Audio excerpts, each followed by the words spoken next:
Alhamdulillah wassalatu wassalamu ala Rasulillah wa ala alihi wa sahbihi ajma'in. Alhamdulillah pada pagi ini kita meneruskan sesi kedua, yakni pada kuliah duha yang akan disampaikan dua orang ahli panel yang sangat berpengalaman dan sangat berbakat di dalam dunia dakwah. Tanpa melengahkan masa, saya memperkenalkan ahli panel kita yang akan membincangkan satu tajuk yang agak besar sebenarnya, amalan khurafat di Nusantara. Jadi bila sebut tentang amalan khurafat, kita dah bincang daripada semalam apa itu khurafat dan apa itu amalan khurafat. Dan yang kita mahu bincangkan pada hari ini adalah lebih berkisar apakah bentuk-bentuk, jenis-jenis ataupun amalan khurafat yang pernah ada dan masih wujud di Nusantara ni. Bila kita sebut Nusantara, perkataan Nusantara ni dia merujuk kepada asal bahasa dia, bahasa Sanskrit yang kita duk guna tu. Dia adalah daripada perkataan Nusa Antara, Nusa bangsa kita nak sebut kan. Nusa Antara ni bermaksud di antara kepulauan. Kenapa di antara kepulauan? Kerana antaranya kita ni hanya dipisahkan dengan negara-negara yang sekitar di Nusantara, iaitu termasuk Malaysia, Brunei, Singapura, Indonesia dan sebagainya, hanya kerana perpisahan dari sudut lautan, daripada perpisahan di satu benua yang pernah kita naungi bersama dulu. Jadi bila kita sebut amalan khurafat Nusantara, dia memiliki rangkaian, kerana satu rumpun ini adalah satu rumpun yang memiliki banyak persamaan.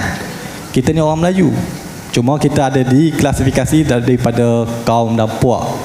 Dia ada sedikit perbezaan seperti kaum Jawa, ada Banjar dan sebagainya.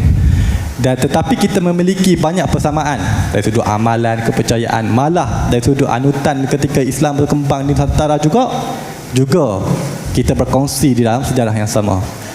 Jadi ahli panel yang akan membincangkan topik ini adalah yang pertama, Syekh Al-Fadhil Ustaz Safwan Badri. Beliau merupakan presiden kepada Pertubuhan Yayasan Pertubuhan Kebajikan Nida. Dan beliau merupakan ni, terutama anak-anak muda ni, kena ambil wisdom ataupun ambil hikmah orang lama, terutama daripada Ustaz Safwan yang banyak pengalaman dalam dakwah. Beliau bukan sahaja aktif dakwah di Malaysia, malah aktif dakwah di luar negara, termasuklah ke negara Colombia kan, negara Amerika Latin. Jadi beliau sangat aktif berdakwah. InsyaAllah topik ini juga akan diulas dan dikongsikan oleh beliau. Dan ahli panel kedua pada pagi ini adalah Dr. Luqman, yang merupakan pensyarah di Kolej Universiti Islam Perlis, KUIPS. Beliau juga banyak bahagian melibatkan isu akidah, isu hadis sebagainya. Doktor Ustaz, panggil doktor lah kan, lebih sesuai insyaAllah. Baik, insyaAllah untuk soalan pertama, saya akan tujukan kepada Ustaz Safwan. Memandangkan Ustaz Safwan ni, dia asalnya, perkenalkan sikit kan Ustaz. Beliau asalnya orang Indonesia asalnya, dan juga merupakan orang Sunda. Dia ada Jawa, ada Sunda kan. Dan untuk pengetahuan sahabat-sahabat semua, di Jawa, di sekitar Sunda ni, orang Melayu kita ni, terutamalah di kalangan di Malaysia pun sama, dia memiliki orang kata kepercayaan yang kuat terhadap orang kata amalan orang dulu-dulu, adat dan juga kepercayaan. Dan malah sebelum masuknya agama Hindu dan Buddha ke Nusantara, sebelum masuk agama Hindu Buddha ni, orang kata orang Sunda ni ataupun orang Jawa ni dah sudah ada anutan dia. Dia sudah ada agama dia. Antara agama yang wujud pada suatu ketika dahulu yang masih kekal sampai hari ini adalah agama Sunda Wiwitan. Mungkin boleh Google apa itu Sunda Wiwitan. Kenapa dia boleh bertahan daripada dulu, walaupun masuknya penjajah, masuknya pendakwah Islam, tapi dia masih pertahankan sehingga ke hari ini, masih lagi wujud. Jadi kita nampak semua ni adanya kepercayaan yang kuat daripada amalan-amalan yang asalnya memang bukan daripada ajaran Islam.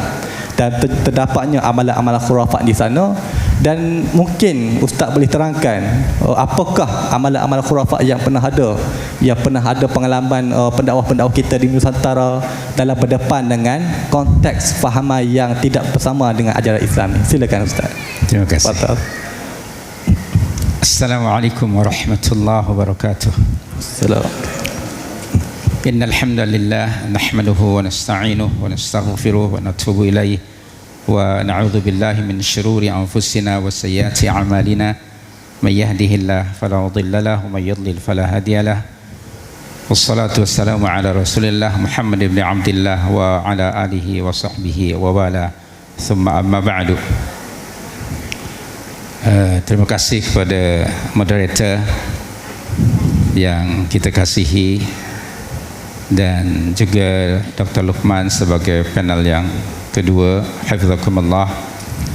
Hadirin hadirat, hafizakumullah. Alhamdulillah, bitaufiqillah, dengan taufik Allah dan karunia-Nya kita dapat berhimpun di majlis ini, majlis yang penuh barakah biiznillah, untuk membincangkan ataupun memberitahukan kepada kita semuanya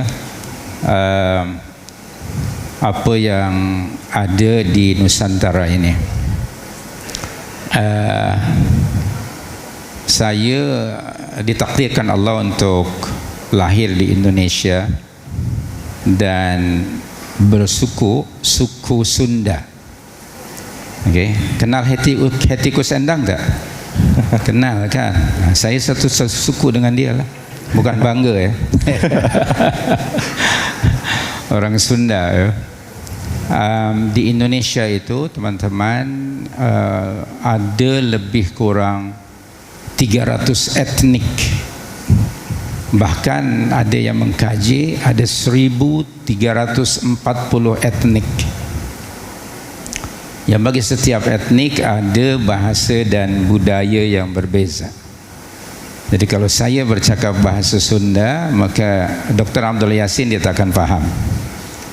Begitu juga kalau beliau bercakap bahasa beliau, saya pun menganga lah. Tapi qadar Allah sudah disatukan dengan bahasa Indonesia dipanggilnya. Ada anekdot di Indonesia tu, dia kata yang paling senang nikah dengan orang Sunda. Bagi sambal, lepas dia di kebun, dia boleh survive. Sebab orang Sunda ni dia suka makan daun-daun. Semua daun dia makan, melainkan daun pintu ataupun daun tingkap. Itu orang Sunda lah ya. Allahu Akbar. Teman-teman hadirin hadirat hafizakumullah, membincangkan tentang khurafat ini bukanlah benda yang baru, dan dia pernah, sedang dan akan terus ada selama manusia itu ada.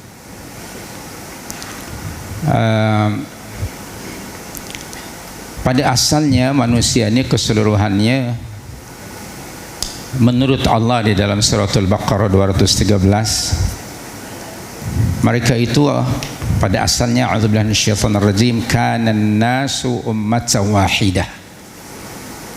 Manusia itu dahulunya satu umat yang mentauhidkan Allah, umat yang berada di atas al-haq, umat yang tunduk patuh taat kepada Allah,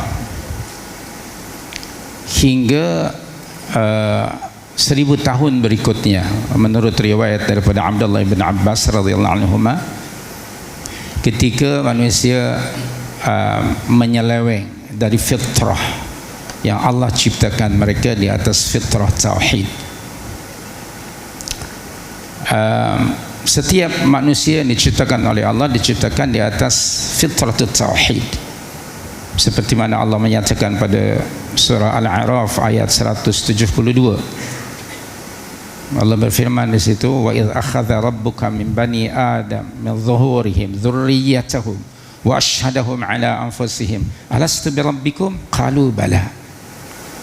Itu dalil yang pertama bahwa setiap insan diciptakan di atas fitrah tauhid.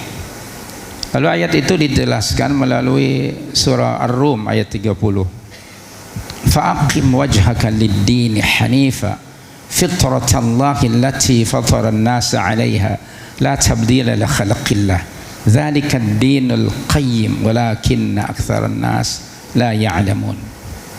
Surah 30 ayat 30. Dan Nabi kita Muhammad sallallahu alaihi wasallam dalam hadis yang sahih menyatakan kullu mauludin, teruskan, kullu mauludin yuladu 'ala al-fitrah fa abawahu yuhawwidanihi aw yunassiranihi aw yumajjisanihi aw kama qala Rasul sallallahu alaihi wasallam. Setiap manusia yang dilahirkan, mereka dilahirkan di atas fitrah tauhid, merujuk pada dua ayat tadi. Dan apabila anak itu atau seorang itu dilahirkan, maka kedua ibu bapanya lah yang akan mencorakkan anak itu, sama ada nak dicorakkan pada agama Yahudi atau Kristian ataupun Majusi. Dia akan ikut saja apa yang dididik atau ditarbiyah atau apa yang dilihat didengar oleh anak itu di persekitarannya. Kemudian dalam sebuah hadis Rasulullah sallallahu alaihi wasallam ada menyebutkan fi ma rawahu an rabbih, ini hadis qudsi. Rasulullah sallallahu alaihi wasallam bersabda bahwa Allah Subhanahu wa taala berfirman, inni khalaqtu 'abdi hunafa fajtalathum asyayatin wa haramtu 'alaihim ma ahlaltu lahum. Hadis qudsi, dan hadis ini sahih, ada dalam kitab Sahih Muslim daripada Iyad bin Himar al-Mujasha'i radhiyallahu anhu. Allah Subhanahu wa taala berfirman, inni khalaqtu 'abdi hunafa, sesungguhnya aku telah menciptakan hambaku di atas agama yang hanif, tidak condong pada kesesatan. Kemudian fajtalathum asyayatin, syaitan mempengaruhi dan akhirnya menyelewengkan manusia dari fitrahnya itu. Lalu balik pada Al-Baqarah 213, faba'atsallahu an-nabiyyin, Allah mengutus pada manusia para anbiya, mubasysyirin wa mundhirin, memberikan, membawa berita yang menggembirakan bagi orang-orang yang beriman, dan juga memberikan inzar ataupun peringatan amaran yang keras bagi mereka yang kufur. Abdullah ibn Abbas sebagaimana yang dinyatakan tadi radhiyallahu anhuma berkata bahawa antara Adam dan pengutusan Rasulullah yang pertama di atas muka bumi ini, iaitu Nuh alaihissalam, 10 qurun, 10 qurun, 10 generasi, sekitar 1000 tahun. Berlakulah perbuatan syirik. Allah ada menyebut dalam surah 71 ayat 23. Maka Allah utus Rasul yang pertama, dan kemudian ada mereka yang beriman dan ramai yang kufur, dan seterusnya hinggalah ke zaman Rasul, akhir zaman Rasulullah sallallahu alaihi wasallam juga mendapati komuniti yang sama, itu komuniti yang berpegang teguh pada khurafat yang mereka dapati dari tradisi kebiasaan datuk nenek moyang mereka. Di dalam Al-Quranul Karim ada di karangan para ulama mengatakan mereka ini dinamakan sebagai kelompok abauna, yang mengikuti tradisi datuk nenek moyang, ataupun kaum tradisionalis. Ada 3 ayat, misalnya pada surah Al-Baqarah 170, qala ta'ala, wa idza qila lahum ittabi'u ma anzalallah qalu bal nattabi'u ma alfayna alaihi aba'ana awalau kana aba'uhum la ya'qiluna syai'an wa la yahtadun.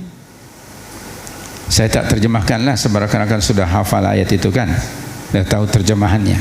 Saya selalu positive thinking. Dan pada surah Luqman surah 31 ayat 21. Juga Allah Subhanahu wa taala berfirman, wa idza qila lahum ittabi'u ma anzalallah qalu bal nattabi'u ma wajadna 'alaihi aba'ana awalau kana asyaitanu yad'uhum ila 'adzabis sa'ir. Kemudian ada satu lagi ayat pada surah Al-Maidah, pada surah yang kelima, ayat 104. Wa idza qila lahum, dan apabila dikatakan kepada mereka, ta'alu ila ma anzalallah, mari ikuti apa yang Allah turunkan, wa ilar rasul, dan ikuti apa yang dibawa Rasul sallallahu alaihi wasallam. Qalu, mereka mengatakan, hasbuna ma wajadna alaihi aba'ana. Mereka kata, cukuplah bagi kami mengikuti apa yang kami dapati dari kebiasaan datuk nenek moyang kami. Dari ketiga-tiga ayat ini, menurut ana lah, ini ada elemen khurafat, mengikuti tradisi datuk nenek moyang mereka,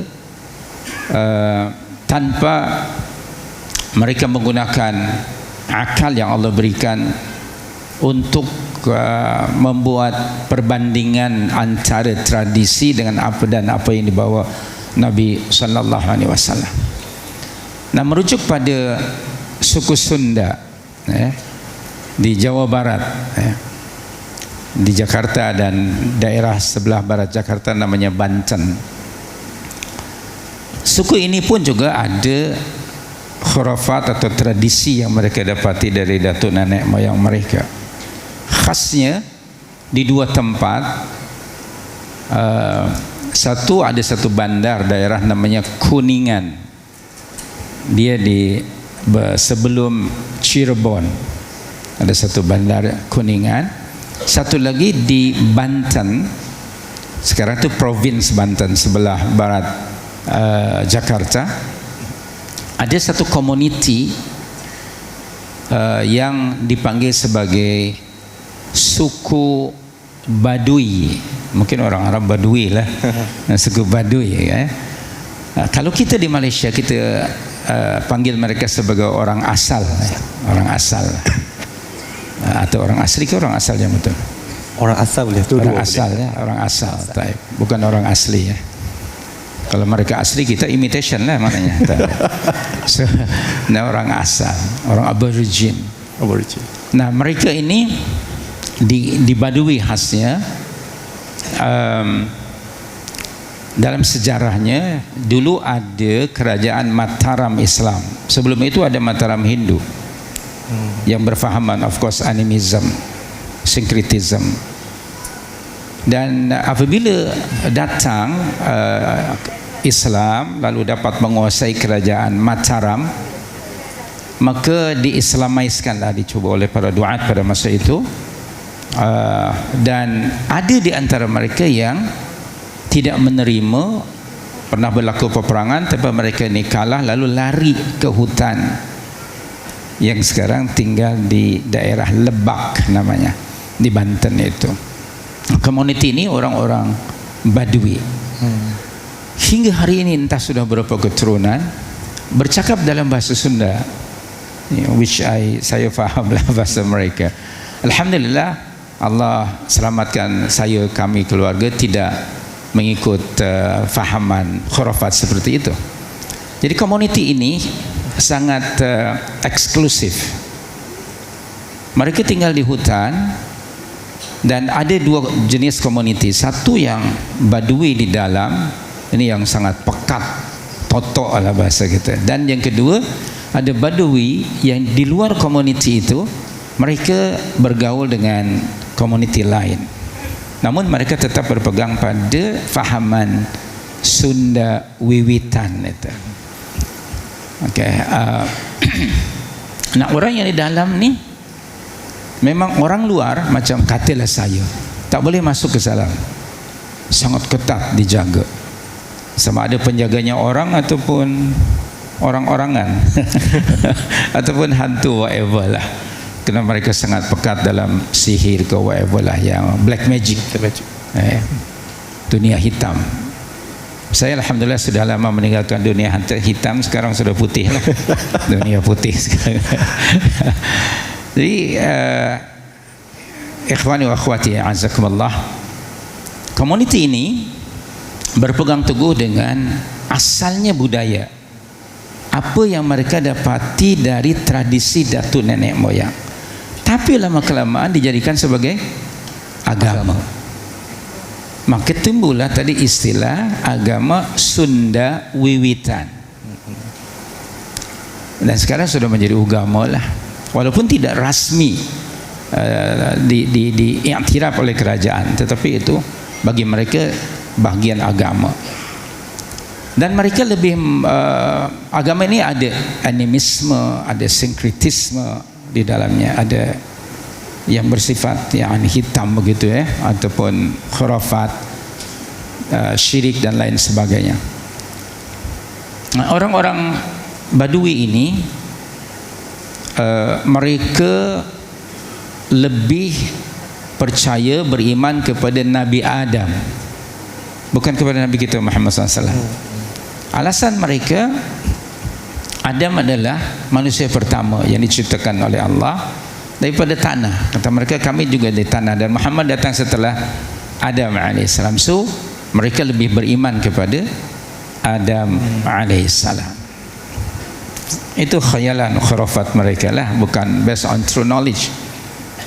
Orang-orang yang mengikuti tradisi atau kelompok Abauna tadi dalam ketiga ayat yang sudah kita rujuk, mereka ini orang-orang yang tidak menggunakan fasiliti yang Allah beri kepada setiap insan berupa as-sam'u wal basar wal fuad yang Allah sebut pada surah 16 ayat 78, surah 67 ayat 23 dan sebagainya.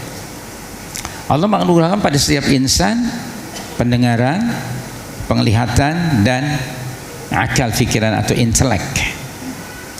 Allah tak sebut telinga, Allah tak sebut telinga ataupun mata, sebab yang Allah anugerahkan telinga bukan hanya manusia. Jadi manusia ada telinga, gajah lagi lebar punya telinga kan. Begitu juga mata. Tak, Allah menyebutkan sebagai pendengaran, penglihatan dan akal. Untuk apa semuanya itu? To think, untuk berfikir, untuk memahami sesuatu. Nah, orang-orang kaum tradisionalis ni, orang-orang yang totally tidak menggunakan fasiliti yang Allah berikan ini. Jadi mereka beragama mengikut apa yang ada, yang mereka dapati dari kebiasaan. So dalam surah yang ke-7 ayat 179, Allah mengutuk orang-orang yang semacam itu. وَلَقَدْ ذَرَأْنَا لِجَهَنَّمَ كَثِيرًا مِنَ الْجِنِّ وَالْإِنسِ لَهُمْ قُلُوبٌ لَا يَعْقِلُونَ بِهَا وَلَهُمْ أَعْيُنٌ لَا يُبْصِرُونَ بِهَا وَلَهُمْ آذَانٌ لَا يَسْمَعُونَ بِهَا أُولَئِكَ كَالْأَنْعَامِ بَلْ هُمْ أَضَلُّ وَأُولَئِكَ هُمُ الْغَافِلُونَ. Surah Al-A'raf 179. Pasti akan kami penuhi neraka jahanam dengan kebanyakan dari golongan jin dan manusia. Jin dan manusia macam mana? Kami anugerahkan kepada mereka akal fikiran, namun mereka tidak menggunakannya.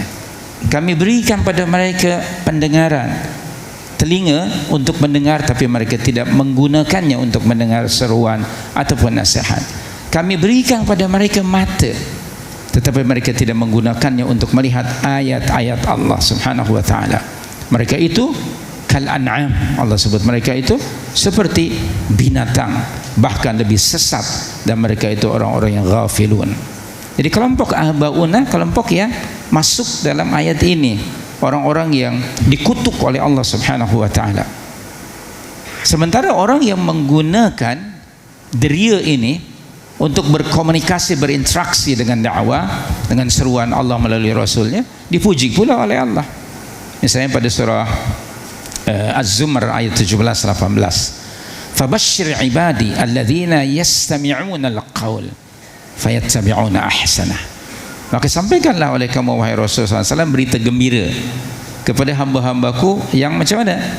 Alladzina yastami'una al-qaul, orang-orang yang mendengar pandangan-pandangan, pendapat-pendapat, seruan, nasihat.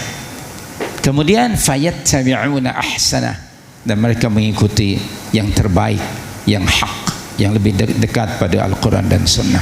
Allah memuji orang yang disebut sebagai, pada ayat itu Allah menyebutnya mereka adalah hum ulul albab.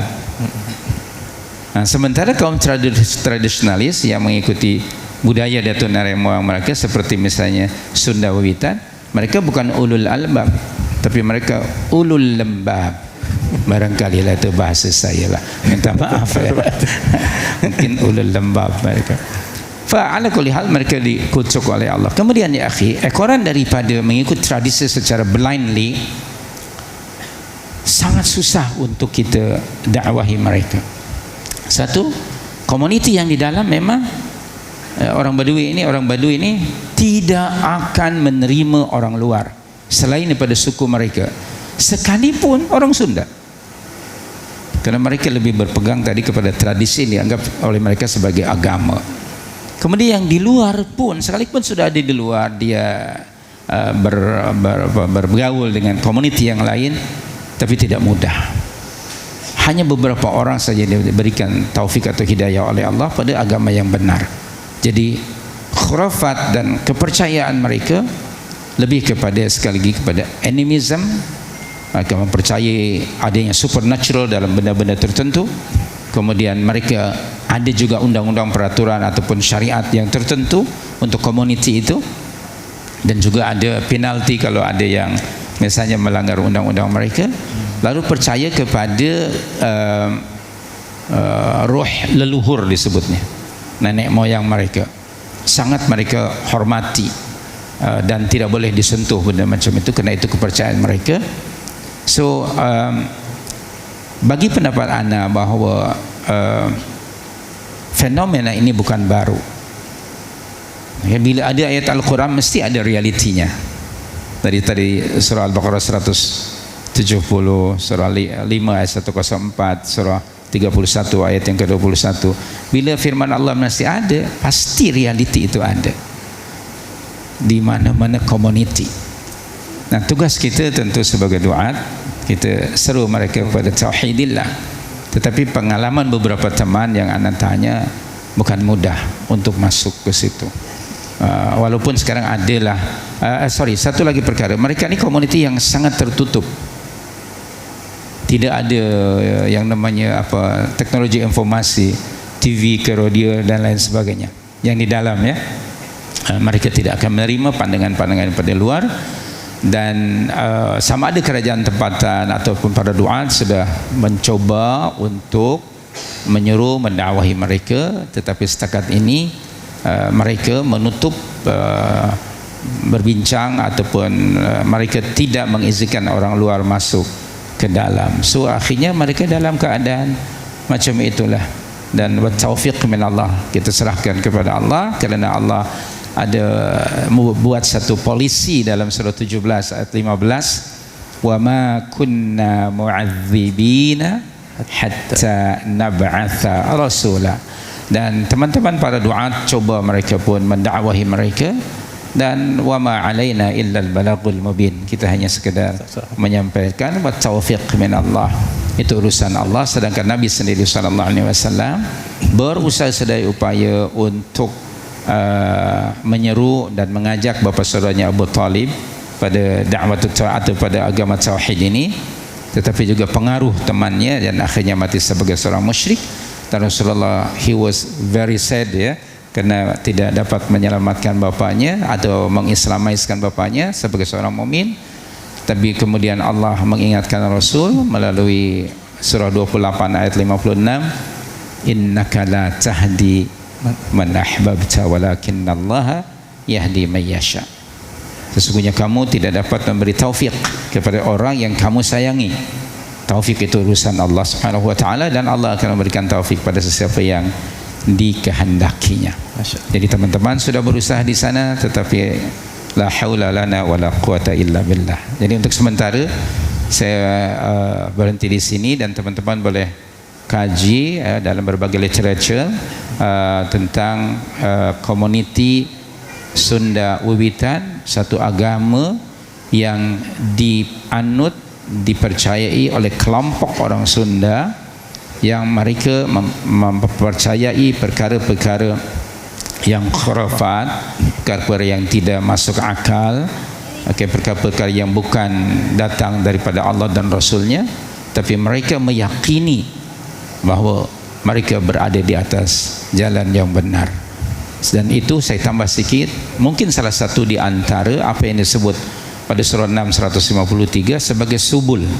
Pada suratul An'am 153 Allah berfirman wala tattabi'us subul, dan Abdullah bin Mas'ud radhiyallahu anhu menceritakan, memberitahukan bahawa Nabi SAW buat satu garis yang lurus, lalu membaca wa anna hadza sirati mustaqima fattabi'u, dan lalu buat garis-garis kecil sebelah kanan dan kiri dari garis itu, dan baginda mengatakan wala tattabi'us subul fatafarraqu bikum an sabilih dzalikum wasaqum bihi la'allakum tattaqun. Ini termasuk agama Sunda Wiwitan, termasuk subul. Mereka berada dalam kesesatan. Hadahumullah, semoga Allah memberikan taufik kepada mereka. Terima kasih. Aku qouli hadza. Jazakumullah khairan ke atas ulasan daripada Ustaz Safwan sebentar tadi. Dan antara poin utama yang Ustaz lontarkan tadi berkenaan dengan kelompok yang sukar untuk kita nak sampaikan dakwah ini bila mereka eksklusif. Mereka hanya hadkan hanya kepada kelompok mereka saja dan tidak mendengar pandangan-pandangan daripada pihak luar. Jadi nak tak nak kita kena jadikan komuniti masyarakat ni sebagai masyarakat yang kritis yang perlu menilai pelbagai pandangan yang boleh menyebabkan masyarakat kita boleh berfikir dengan pandangan-pandangan yang berbeza.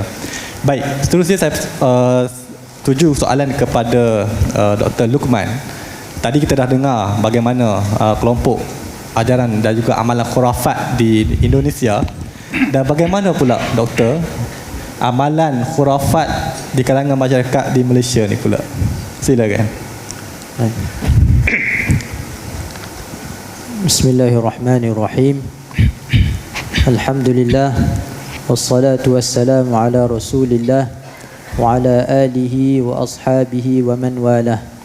Qala rabbi shrah li sadri wa yassir li amri wahlul 'uqdatam min lisani yafqahu qawli. Allahumma 'allimna ma yanfa'una wanfa'na bima 'allamtana wa zidna 'ilma. Allahumma arina al-haqqa haqqan warzuqna ittiba'ah wa arina al-batila batilan warzuqna ijtinabah. Al-Fadil moderator, sahabat panel, Fadilatul Syekh Safwan Badri, muslimin dan muslimat rahimakumullah.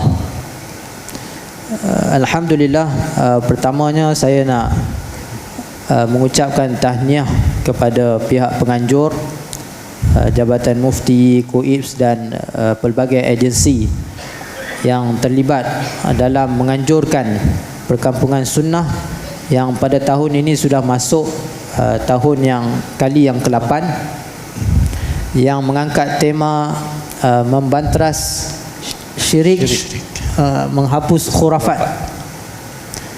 Mungkin ada orang dia tanya apa kaitan perkampungan sunnah dengan tema ni, yang tentang syirik, tentang khurafat. Cakap tentang sunnah sudah. Itu nanti mungkin moderator boleh ulas sikit. Ya. Orang sunnah dia tak dapat lari daripada persoalan tauhid. Mesti beres persoalan tentang tauhid, tentang akidah. Yang kedua, saya nak ucap tahniah kepada tuan-tuan dan puan-puan, sama ada yang datang daripada jauh ataupun yang dekat. Mungkin kita boleh cadangkan kepada pihak penganjur untuk sesi yang akan datang supaya sediakan macam bag goodies tu, dan di dalam tu ada buku dan pen, supaya peserta-peserta yang hadir boleh mencatat. Kita tengok daripada semalam kan, bertali arus yang kita melihat perkampungan sunnah ini sebagai satu daurah ilmiah kubra, memfokuskan pada satu tajuk. Saya kira kalau tuan-tuan dan puan-puan ikut daripada awal sampai akhir, insya-Allah kita akan dapat satu kefahaman yang mantap mengikut tema yang diangkat. Jadi sebenarnya sangat sayang kalau kita tidak mencatat segala ilmu-ilmu yang telah disampaikan oleh para ilmuwan yang dijemput. Saya menganggap tuan-tuan dan puan-puan semua adalah talibul ilm, maknanya penuntut-penuntut ilmu, bahkan mungkin ada daripada asatizah, daripada ahli ilmu. Jadi budaya ini perlu dihidupkan, maknanya haris, bersungguh-sungguh dalam mengutip ilmu. Tadi daripada Syekh Safwan banyak dalil-dalil yang disebutkan ya. Jadi tadi bila disebut kullu mauludin yuladu ala fitrah, berapa orang yang boleh sambung saja tu nak test ya. Kerana kita tidak membiasakan diri mencatat ilmu, tidak membiasakan diri mencatat ilmu, menghafal ilmu, menekuni ilmu, memahami ilmu.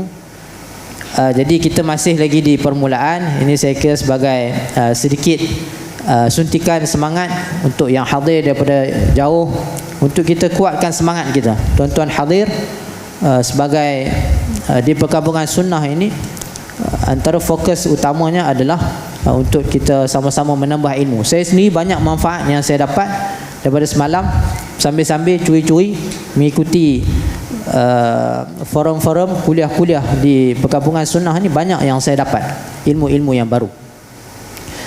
Baik, kembali kepada persoalan yang dilontarkan oleh moderator sebentar tadi, bercakap tentang khurafat, amalan khurafat di Nusantara. Jadi saya fikir yang pertamanya mungkin mudah untuk kita mencari contoh-contoh amalan khurafat di Nusantara. Tapi bila saya lihat, bila saya teliti semula, pertama sekali kita kena faham apa itu khurafat, apa itu khurafah. Dan apabila kita menyemak kepada definisi ataupun ta'rifan, semalam dah ada dibincangkan tentang kayu ukur, tentang khurafah. Ada siapa yang boleh sebutkan apa yang dimaksudkan dengan khurafah? Yang ada yang mencatat, yang hadir daripada semalam, apa itu khurafat? Apabila kita merujuk, dah tentu perkataan khurafah ini bukan asal bahasa Melayu, bukan asal bahasa Sanskrit sekalipun. Jadi kita mendapati rujukannya di dalam bahasa Arab, bahasa Arab. Bahkan di dalam kamus Dewan sekalipun, dia meletakkan perkataan khurafah itu adalah perkataan pinjaman daripada bahasa Arab. Jadi kalau kita melihat kepada ta'rifan dalam bahasa Arab, kerana ini telah dibincangkan, tapi saya cuba untuk kita lihat semula dan kita rungkaikan tentang persoalan khurafah, persoalan khurafat ini sebelum kita menentukan apakah amalan khurafat, apakah itu amalan khurafat dan yang berlaku di dalam masyarakat kita. Jadi dari segi bahasa Arab, dia tak lari daripada al-hadis. Sebahagiannya menyebut percakapan ataupun cerita-cerita, al-mustamlah, al-makdzub. Ini satu ta'rifan yang menggambarkan tentang ciri-ciri khurafah itu sendiri. Kita boleh katakan al-hadis sama ada percakapan ataupun cerita yang mempunyai ciri-ciri mempersonakan. Al-mustamlah maksudnya ada letak garam, kalau kita terus macam itulah. Ataupun kalau sekarang ni orang ajinomoto lah, nak bagi sedap ya, nak masak nak sedap, ajinomoto lah. Jadi cerita-cerita yang ada tokok tambah, cerita-cerita yang ada tokok tambah, yang karut marut, harut marut, Al-Quran sebut harut marut, kita sebut karut marut ya, yang tidak ada asas, Tidak ada asas. Maksudnya tidak tahu asal usulnya. Dari mana datang. Tahu-tahu dah tersebar dalam masyarakat. Al-makdzub, yang mempunyai unsur dusta, palsu. Jadi apabila kita melihat kepada ta'rifannya, ini kita kira dari segi bahasa lah, masih lagi dalam ruang lingkup bahasa, berlega tentang cerita-cerita. Dan saya melihat cerita-cerita ataupun kata-kata ini lebih dekat dengan istilah apa yang kita sebut dengan mitos ataupun legenda.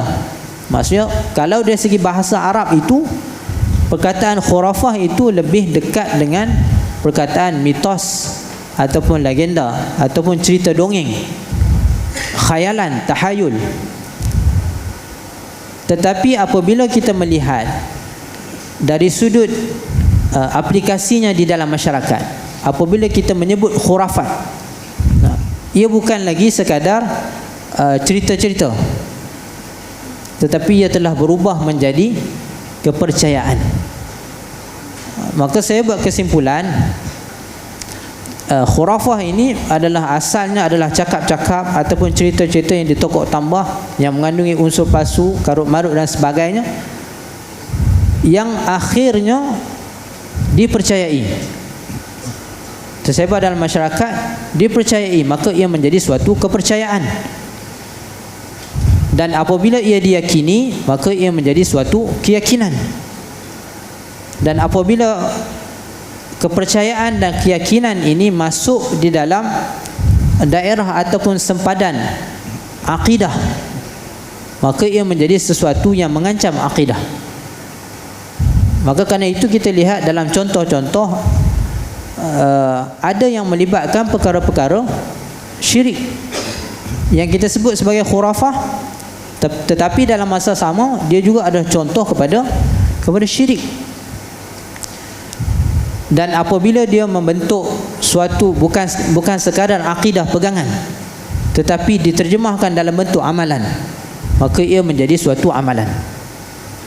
Dan sudah tentu amalan bukan amalan yang kosong, tetapi yang didasarkan oleh keyakinan-keyakinan tertentu.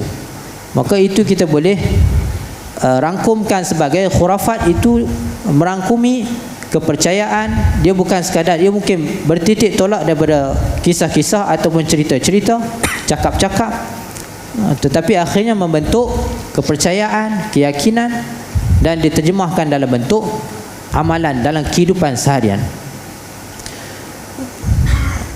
Maka kerana itu, kalau kita ingin melihat khurafat dalam realiti hari ini, maka ia tidak lari daripada amalan seharian kita. Amalan seharian kita. Kerana itu ada khurafat-khurafat yang berlega dalam kehidupan seharian kita. Cuma saya nak ringkaskan dalam satu poin sahaja. Mungkin saya takkan spesifikkan kepada contoh-contoh amalan khurafat yang ada di dalam masyarakat kita di Malaysia ataupun di mana-mana. Kerana saya melihat memang walaupun kita kata ada yang bersifat tempatan, mana yang dipengaruhi oleh faktor mungkin geografi ataupun kebudayaan dan sebagainya, tetapi apa yang saya cuba ketengahkan ini adalah secara umum, satu sudut saja saya akan ambil yang mungkin kita boleh gunakan untuk kita terjemahkan ataupun kita lihat dalam kehidupan seharian kita. Saya melihat banyak contoh-contoh khurafat yang dibawakan, sama ada yang telah disebut oleh panel-panel sebelum ini daripada semalam, banyak contoh-contoh yang dibawakan. Mungkin kita boleh rangkumkan kepada satu poin, iaitu khurafat yang melibatkan kepercayaan ataupun keyakinan ataupun amalan dalam konsep yang berkaitan tentang manfaat dan mudarat. Manfaat dan mudarat. Jadi misalnya kalau kita lihat dalam kehidupan seharian kita, dalam urusan seharian kita dalam menjalankan pekerjaan kita, maka kita memerlukan kepada, misalnya dalam persoalan rezeki, mendapatkan rezeki, di situ ada khurafatnya masuk di situ. Dalam persoalan misalnya dalam perkara-perkara penting dalam kehidupan yang melibatkan kelahiran, anak baru lahir, masuk pemikiran khurafat di situ. Perkahwinan, ada khurafat di situ. Tentang mungkin yang melibatkan dalam menolak mudarat, ataupun kita sebut dengan bala dan musibah, misalnya penyakit, di situ ada khurafat di situ. Tentang musibah, kemalangan dan sebagainya, kematian, maka di situ setiap perkara itu kita akan melihat ada contoh-contoh khurafat yang masuk ke dalam perkara-perkara tersebut. Dan kebanyakan khurafat ini ada hubung kaitnya dengan alam ghaib, ataupun perkara-perkara yang melibatkan kepada keimanan. Karena itu kita melihat dalam perkara-perkara ini, apabila seseorang itu cuba lari daripada konsep yang sebenar,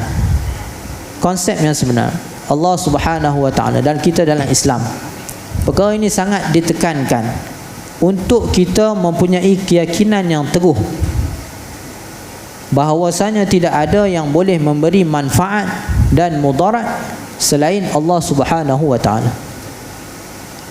Allah Subhanahu wa ta'ala berfirman dalam Al-Quran, kata Allah, wa ya'buduna min dunillah, kata Allah, mereka itu menyembah selain daripada Allah Subhanahu wa ta'ala.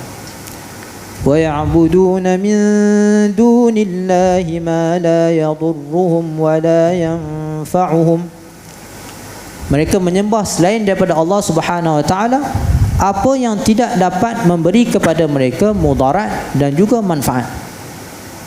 Jadi dalam banyak contoh-contoh khurafat yang kita lihat itu, memang kesemua itu pada hakikatnya tidak boleh memberi apa-apa manfaat ataupun mudarat. Tetapi apa kata mereka?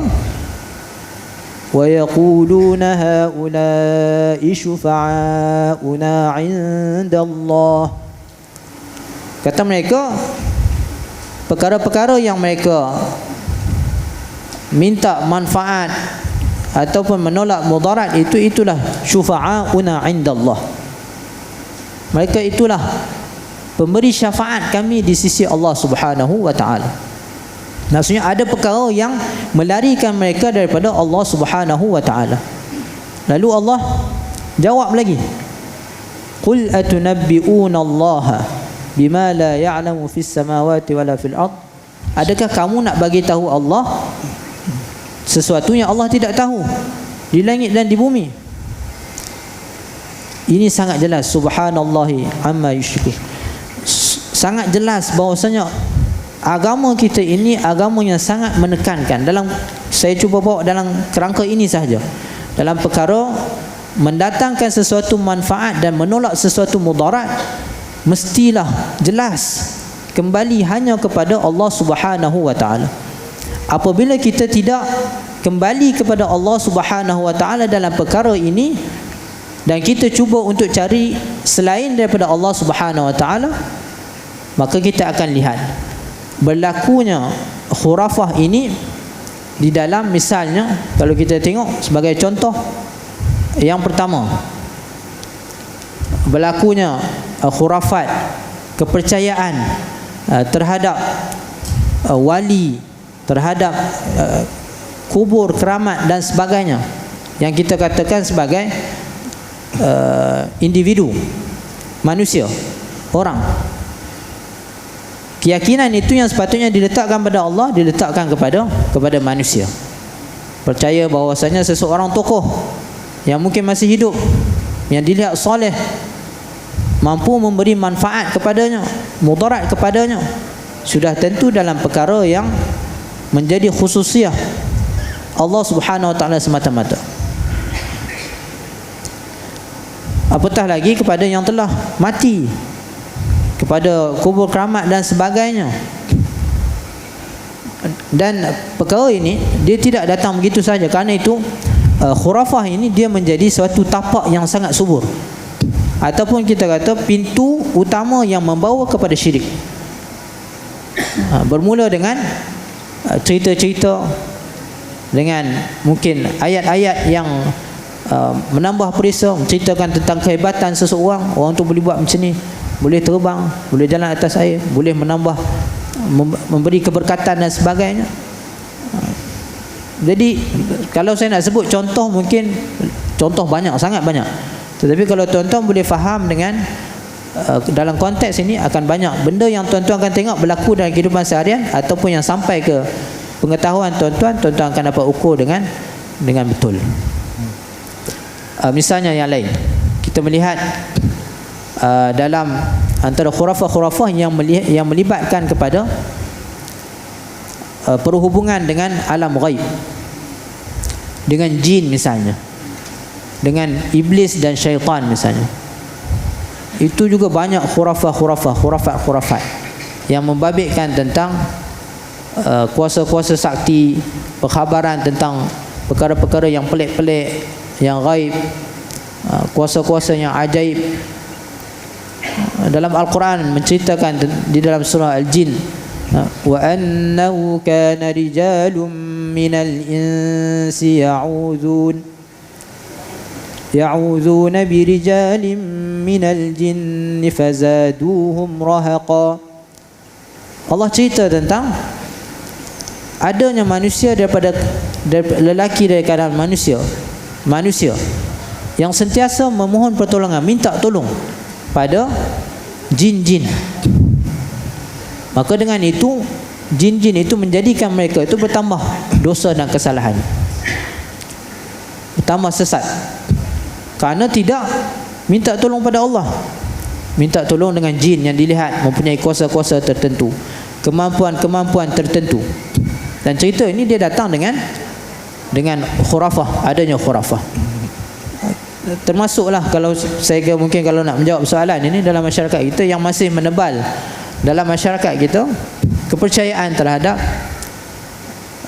jin-jin, terhadap bomoh, maksudnya orang-orang yang mempunyai hubungan dengan alam ini, hantu, termasuk cerita-cerita hantu masih menebal dalam masyarakat kita. Sebab tu cerita-cerita hantu masih laku. Kalau pengusaha-pengusaha filem kalau buat cerita hantu, ada je orang tengok. Mungkin ada orang dia kata sonok-sonok je, tapi secara tidak sedar sebenarnya dia membawa masuk mesej di bawah minda sedar. Tanyalah anak-anak remaja kita yang duduk di asrama, apa cerita yang paling best kalau nak cerita? Ada ke tidak cerita hantu asrama? Hantu Jepun ke, hantu apa lagi kan? Macam-macam cerita hantu, memang tak habis. Maksudnya kepercayaan itu masih ada dan laku dalam masyarakat kita.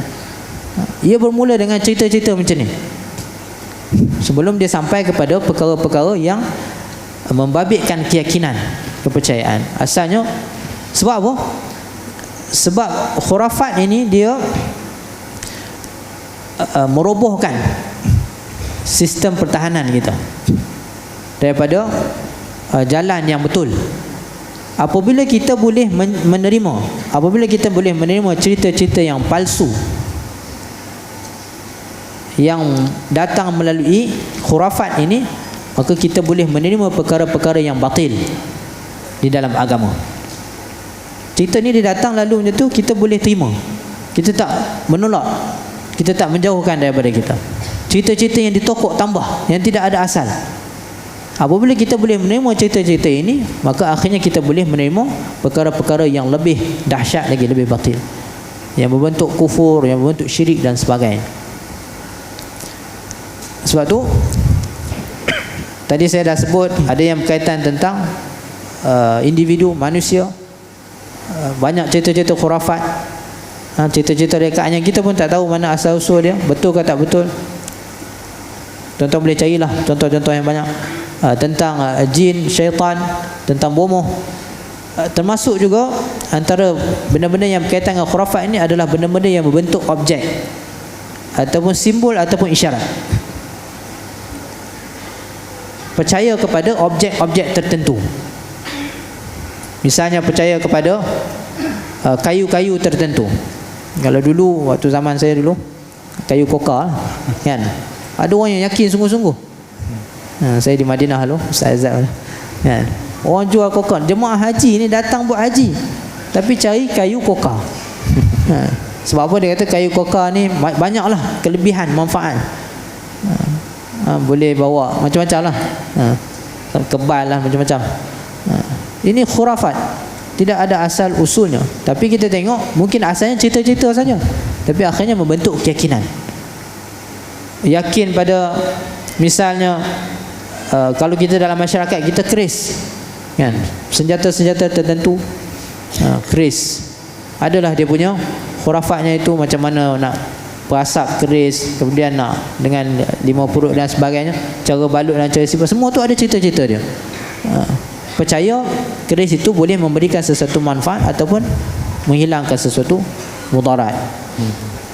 Kepada sesuatu misalnya simbol-simbol tertentu, simbol-simbol tertentu,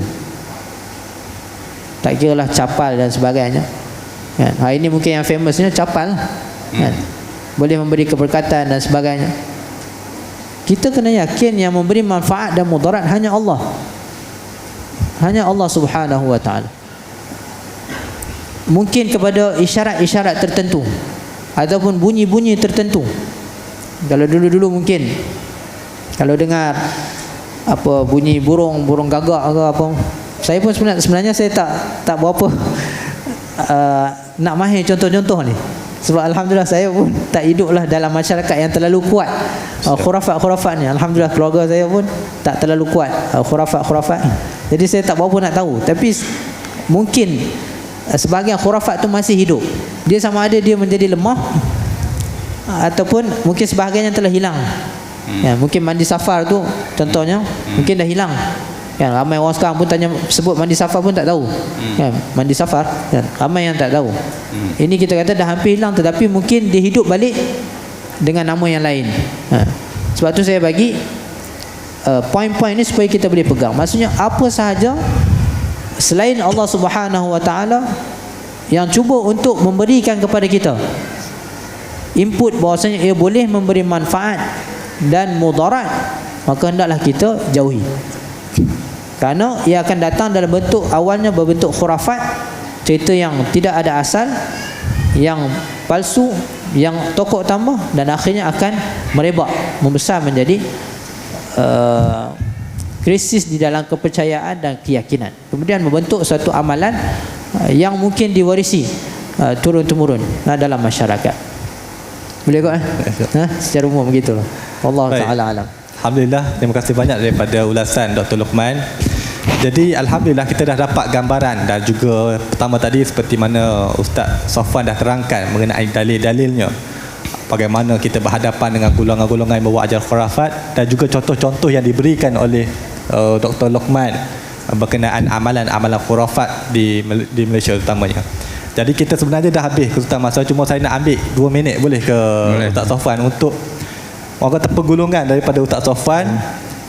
Jika ada kenalan-kenalan kita ni yang masih lagi terjerumus dengan amal-amalan khurafat, perbomohan, apakah perkara paling utama yang pertama yang perlu kita nak tackle dia?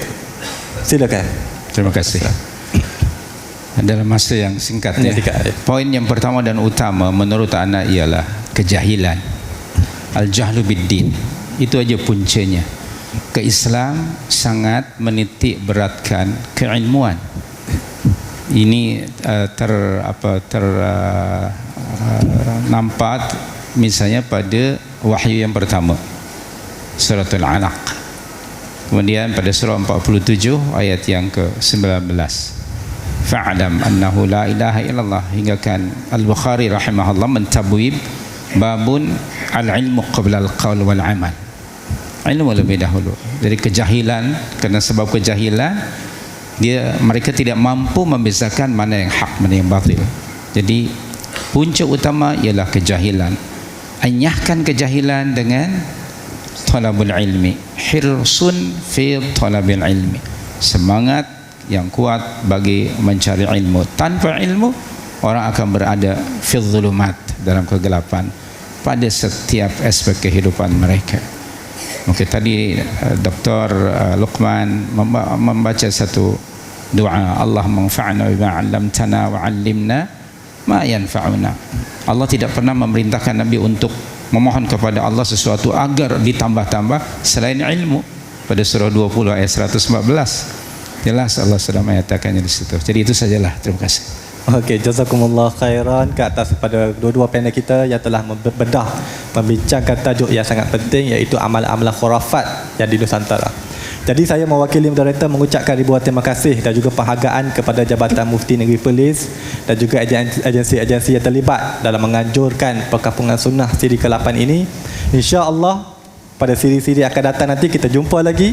Bismillah. Dan insya-Allah kita doakan supaya majlis ini mendapatkan keberkatan daripada Allah Subhanahu Wa Taala. Amin. Jadi saya serahkan majlis kepada pengurusi majlis. Silakan. Subhanakallah. Jadi alhamdulillah kita